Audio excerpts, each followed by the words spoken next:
संस्कृति और सभ्यता का भी जो महान केंद्र रहा है, चाहे वो कितने भी बड़े सभ्यता के केंद्र इतिहास में माने गए हों, लेकिन उन सब से पूर्व जो विराजमान रहा है वह नगरी तो काशी ही है। ऐसे में हम लोगों को एक बात समझ में आती है कि भगवान शिव जो अमृत प्रदान करते हैं और मरण धर्मा को भी वह शक्ति देते हैं कि जिससे हम अमृत को प्राप्त कर सकें। तो ऐसे में हमें उस ज्ञान विज्ञान की आवश्यकता है जिससे हमारा आत्मिक विकास हो सके। तो इस संबंध में हमारे यहाँ अनेकानेक ग्रंथ हैं। हम वेदों से 4 वेद, 4 उपवेद, इतने सारे हमारे उपनिषद, 250 के लगभग उपनिषद तो अभी भी उपलब्ध हैं। हमारे कल्प ग्रंथ, हमारे आरण्यक, हमारे ब्राह्मण ग्रंथ, हमारे वेदांग, हमारे स्मृति ग्रंथ, हमारे धर्मसूत्र, हमारे धर्मशास्त्र, हमारे 18 पुराण, हमारे 18 उपपुराण, हमारे संतों की वाणी और हमारा आचार संहिता, आचरण का एक महान वेद रामायण है। और कलयुग से लेकर के हर युग में सफलता का मंत्र जिस ग्रंथ से मिलता है वह हमारे पास भगवान श्री कृष्ण की अमृतमय वाणी, जीवन संजीवनी गीता है।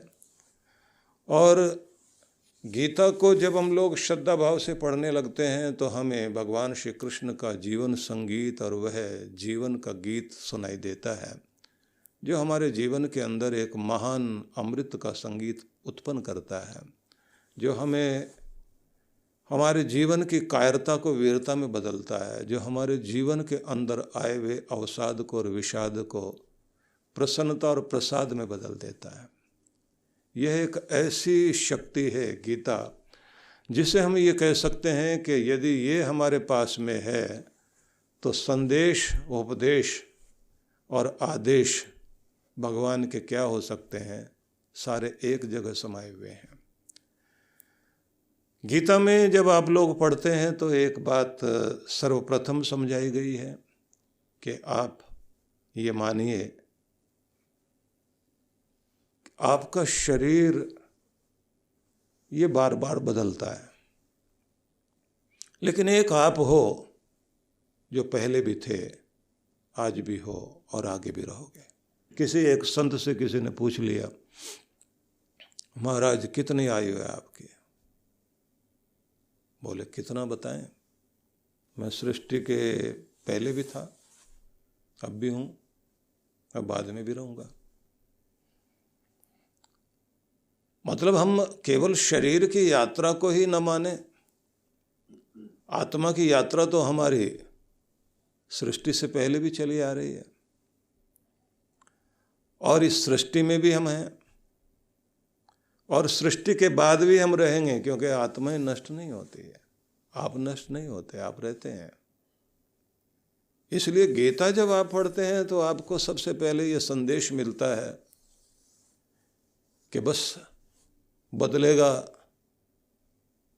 तो जो नश्वर है वही बदलेगा, नश्वर केवल आपका शरीर है। इसलिए जब ये कहा जाता है वासांसि जीर्णानि यथा विहाय नवीनानि गृह्णाति नरो पराणि, तो यहाँ वो संदेश हमारे सामने स्पष्ट हो जाता है कि जीर्ण शीर्ण वस्त्रों का परित्याग करके जिस प्रकार से आप नयों को ग्रहण करके प्रसन्न होते हो, बस ऐसी एक प्रक्रिया जीवन के साथ घटेगी जब यह पुराना चोला छूट जाएगा और एक नया शरीर आपको मिलेगा। इसलिए जब हम लोग ये पढ़ते हैं तो ये बात जरूर हमें ध्यान में आ जाती है कि हम हैं क्या। वह चेतन तत्व जिसे कहा कि मरता नहीं है, नैनम छिंदन्ति शस्त्राणि नैनम दहति पावकः, शस्त्र नहीं इसे काट सकता, आग नहीं जला सकती, हवा नहीं सुखा सकती। मतलब मरना, कटना, जलना, सूखना, गीला होना, जिसमें संभव है ही नहीं। पानी जिसका कुछ नहीं बिगाड़ सकता, कितना भी पानी आए शरीर को डुबो देगा। आग जला देगी हर चीज को, लेकिन शरीर को जला सकती है, आत्मा को नहीं। मतलब देखने वाला चेहरा ये जरूर मिट जाएगा, लेकिन आप रहोगे। साधना में इसलिए एक बात हम देखते हैं, जो जैन मास्टर, जापानीज लोग, वो ये कहते हैं कि सबसे पहले आप बैठकर ये सोचो कि इस जन्म से पहले के जन्म से पहले आप कहाँ थे, और इस जन्म के बाद, अगले जन्म के बाद, उससे अगले जन्म के बाद आप कहाँ होंगे। मतलब ये कि आप थे, और थे तो किस रूप में थे, आप कहाँ थे, किस स्थान पर थे, क्यों, कौन से रिश्ते थे आपके, किन के साथ थे। तो विचित्र बात है कि जो आज हैं हमारे साथ में, हमारे अपने सगे संबंधी बने हुए हैं, हो सकता है कि किसी जन्म में उनसे कोई रिश्ता नहीं था, हो सकता दुश्मनी रही हो। विचित्रताएं जीवन के साथ जुड़ी हुई हैं, लेकिन जब हम इस बात को सोचने लग जाते हैं तो फिर ये ध्यान आता है कि जो मैं दिखाई देता हूँ ये मैं नहीं हूँ, मैं इसके भीतर कुछ और हूँ, इस शरीर के अंदर कुछ और हूँ। मैं वह हूँ जो आँखों से झांकता है, मैं वह हूँ जो ये नासिका से सूंघ रहा है, लेकिन दिखाई नहीं देता। वो जो कानों से सुन रहा है वो मैं हूँ,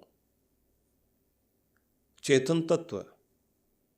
जिन हाथों से मैं कार्य कर रहा हूँ वो काम करने वाला मैं हूँ, लेकिन मेरा मन, मेरी बुद्धि, मेरा चित्त, मेरे अहम तत्व, ये सब मेरी सहायता के लिए, मेरा शरीर मेरी सहायता के लिए है।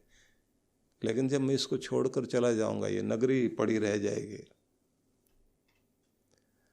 और राजा चला जाएगा। तो जैसे ये राजा चला जाएगा तो उसके बाद आप देखते हैं कि इस नगरी की शोभा ही चली जाती है, जैसे किसी यंत्र की बिजली चली जाए।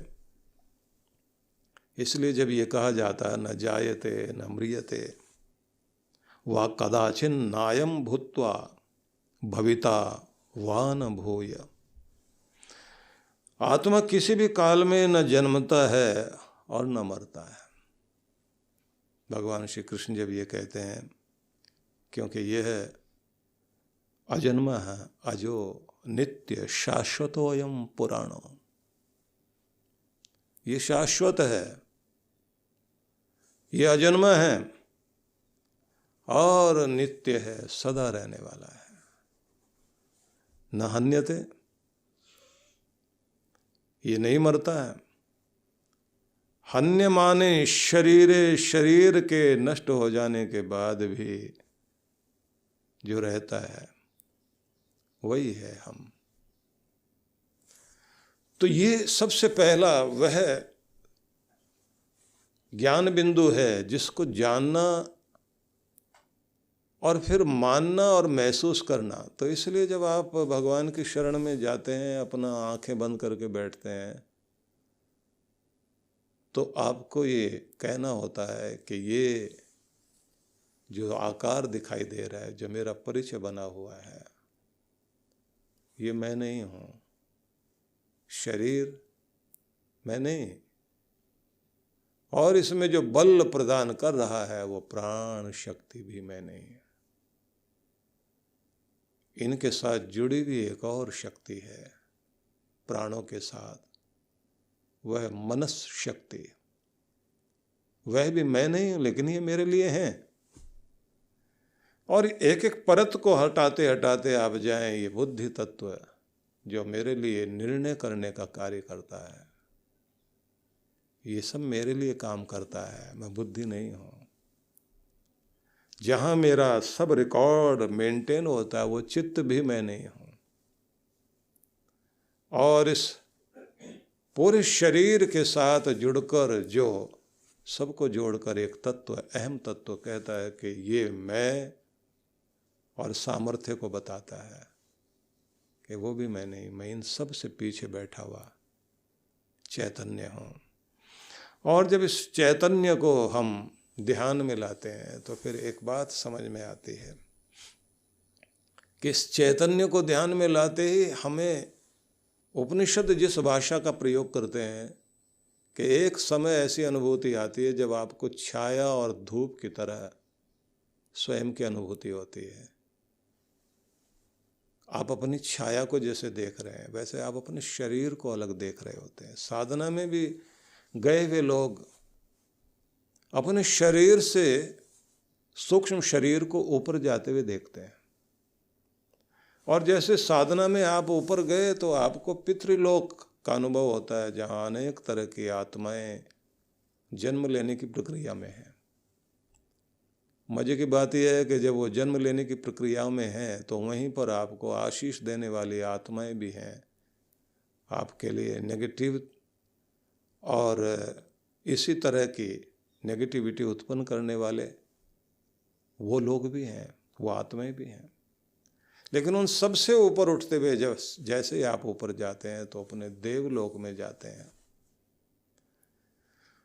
तो उस देवलोक में जाने के साथ में सिद्ध लोक की भी अनुभूति होती है, जहाँ पर अनेक सिद्ध ऋषि मुनि आकृतियाँ अलग अलग तरह से दिखाई देने लग जाती है कि जैसे आकार धारण किए हुए अनेक अनेक तरह के रेखा चित्र की तरह अनुभव होता है, जिनके अंदर से प्रकाश आ रहा है। एक साथ अनेक अनेक सबके आशीर्वाद आपकी तरफ आने लग जाते हैं। और उससे ऊपर जैसे आप उठे तो आप देवमंडल में पहुंचते हैं, जहाँ देवमंडल से आपको अनेक तरह की रश्मियाँ आपकी तरफ आती है। अनेक तरह के देव आपको जो है आशीर्वाद दे रहे होते हैं। कोई समृद्धि आपको दे रहे हैं, कोई आपकी कुशलता का आशीष दे रहे हैं, कोई आपको अनेक तरह के विजय की शक्ति दे रहे हैं। कहीं से आपको लगेगा कि आप समृद्ध होने के साथ, कुशल होने के साथ आप निरोग हो रहे हैं। कहीं से शक्ति आती है, आप प्रेमपूर्ण हो रहे हैं। कहीं से आपको शक्ति आती है कि आप करुणा से युक्त हो रहे हैं। कहीं से आपको शक्ति एक साथ मिलती है कि आप संतुलन साध रहे हैं।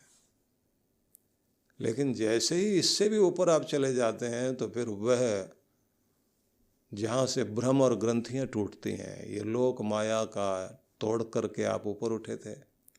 अब जैसे ही आप परब्रह्म परमेश्वर के लोक में जाते हैं तो वहाँ से एक ही चीज़ आनी शुरू होती है। जहाँ से शुरुआत हुई थी आपकी शांति से, वहाँ परम शांति और परम आनंद की प्राप्ति होने लग जाती है, तृप्ति होने लग जाती है। तो जैसे ही आप ध्यान में ऊपर चलते चले गए तो आपको जो कुछ दिया जा रहा है उसको पाने वाला कौन? आपका शरीर नहीं, मन बुद्धि नहीं, आपकी आत्मा ही उसे प्राप्त करती है। इसलिए मैं ये निवेदन करना चाहता हूँ कि सभी सबसे पहले तो गीता की तरफ अगर चलें तो पहले तो हमें ये जानना चाहिए कि हम शरीर नहीं है, चैतन्य आत्मा है। और हम पहले भी थे, आज भी हैं और आगे भी रहेंगे। अब हमारा कार्य ये बनता है कि हम योग भ्रष्ट अवस्था में अगर पहुंच जाएंगे तो दोबारा फिर जन्म लेने की प्रक्रिया आएगी। तो मुक्त होने के लिए हमें परम आनंद प्राप्ति के लिए कार्य करना चाहिए। तो एक बात तो ध्यान पहले रख लेनी चाहिए, जो गीता आगे समझाती है कि प्रत्येक व्यक्ति को अपना स्वधर्म और अपना कर्तव्य कर्म निभाना चाहिए। तो क्योंकि बंधनों से मुक्त होने के लिए आपको ये समस्त कार्य करने होंगे। और जितना जितना आप दुनिया के बंधनों में बंधे हुए हैं तो आप देख रहे हैं कि बंधनों में बंधे होने का परिणाम होता है कि आपके जीवन में विवशता, बेबसी बहुत ज़्यादा होती है, बहुत ज़्यादा दुख रहता है। और जैसे आप निर्द्वंद हो जाते हैं, बंधन मुक्त हो जाते हैं, तो वहीं से आनंद आना शुरू होता है, जिसको कहते हैं ना कि जगत जलंता देखिया अपनी अपनी आग। पूरी दुनिया को देखा, कबीर की वाणी है ना। कबीर साहब और ये ग्रंथ साहब में भी फरमाया है, जगत जलनता देखिया, अपनी अपनी आग, अपनी अपनी आग में संसार को जलता हुआ देखा है। सब जल रहे हैं, सब जगह धुआं धुआं है। सबकी अपनी अपनी आग है जो उनको जला रही है। संसार में कोई भी ऐसा व्यक्ति नहीं कि जिसके जीवन में कोई दुख, कोई संताप, कोई पीड़ा ना हो। ये दैहिक, दैविक, भौतिक सभी तरह के ताप व्यक्ति को किसी न किसी रूप में तो पीड़ित करते हैं। ये शरीर का रोग, मन का रोग, हमारा आत्मिक रूप से भी हम लोग जो है अगर समृद्ध नहीं है तो भीतर से भी कोई ना कोई दुख आएगा। इसलिए सबसे पहले तो ये कोशिश करनी चाहिए कि हम कोई ऐसा कार्य जरूर करें जिस कार्य को करने के बाद कम से कम एक बात तो पक्की हो जाए, और वो ये कि ऐसा शरीर कम से कम दोबारा मिल जाए। फिर दूसरी बात ये करनी चाहिए कि अगर शरीर भी मिले तो किसी ऐसे योगी कुल में हम पहुंच जाएं, धर्मात्मा कुल में पहुंच जाएं, जो श्रीमंत भी हो, धन संपन्न हो, लेकिन धर्म संपन्न भी हो, जहाँ से आपको संस्कार मिले। फिर ऐसी भी स्थिति हो कि गुरु भी आपके जीवन में आए, और गुरु भी आ जाए तो उसके बाद ये यात्रा यहाँ रुकनी नहीं चाहिए। जहाँ तक आप इस जन्म में यात्रा करके पहुँचे थे तो वहीं से फिर आगे की यात्रा शुरू हो जाए। देखिए विश्व विख्यात संत परम पूज्य श्री सुधांशु जी महाराज एवं डॉक्टर अर्चिका दीदी के पावन सानिध्य में आनंदमय जीवन के सूत्र भक्ति सत्संग कार्यक्रम रूपरेखा दिनांक 14 अक्टूबर से 16 अक्टूबर 2022, समय सायं 5 से 7 बजे तक। कथा स्थल सेक्टर 12 निकट sales tax office town park के सामने फरीदाबाद हरियाणा। विशेष कार्यक्रम रविवार 16 अक्टूबर प्रातः 8 बजे से 10 बजे तक ध्यान साधना एवं प्रातः 11 बजे मंत्र दीक्षा व दोपहर भंडारा। आयोजक विश्व जागृति मिशन फरीदाबाद मंडल। संपर्क सूत्र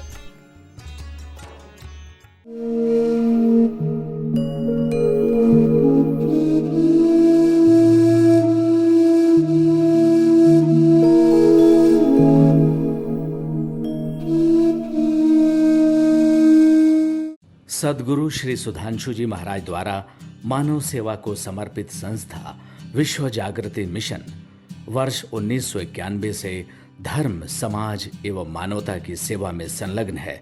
यह संस्था 90 मंडलों, सेवा केंद्रों के माध्यम से न केवल भारत अपितु देश के बाहर अनेक देशों में सेवा के कार्य कर रही है। संस्था की स्थापना से लेकर अब तक विगत 30 वर्षों में जहां लोगों को सन्मार्ग पर प्रेरित करने के उद्देश्य से गुरुवर ने 7000 से अधिक प्रवचन दिए हैं, वहीं देश के राज्य की राजधानियों व प्रमुख नगरों में लगभग 40 आश्रम, 25 मंदिर, सत्संग भवन व ध्यान साधना केंद्रों का निर्माण हुआ है। दिल्ली में करुणा सिंधु धर्मार्थ अस्पताल एवं फरीदाबाद के आरोग्य धाम अस्पताल में लाखों जरूरतमंद रोगियों का उपचार व ऑपरेशन किया गया है। अनाथ गरीब बच्चों के लिए सूरत में अनाथाश्रम, दिल्ली एवं कानपुर में गुरुकुल, फरीदाबाद में ज्ञानदीप विद्यालय, मुरादाबाद में सृजन प्राइमरी स्कूल, झारखंड के रुक्का खूंटी गांव में आदिवासी बच्चों के लिए 2 पब्लिक स्कूल समेत दिल्ली में उपदेशक महाविद्यालय भी बनाया गया है। इन शैक्षणिक संस्थाओं में लगभग 2500 बच्चों को शिक्षित व संस्कारित किया जाता है। दिल्ली के आनंदधाम आश्रम में जहां वृद्धाश्रम एवं वानप्रस्थ संचालित हैं, वहीं आश्रम की कामधेनु गौशाला में 125 गौओं की सेवा की जाती है।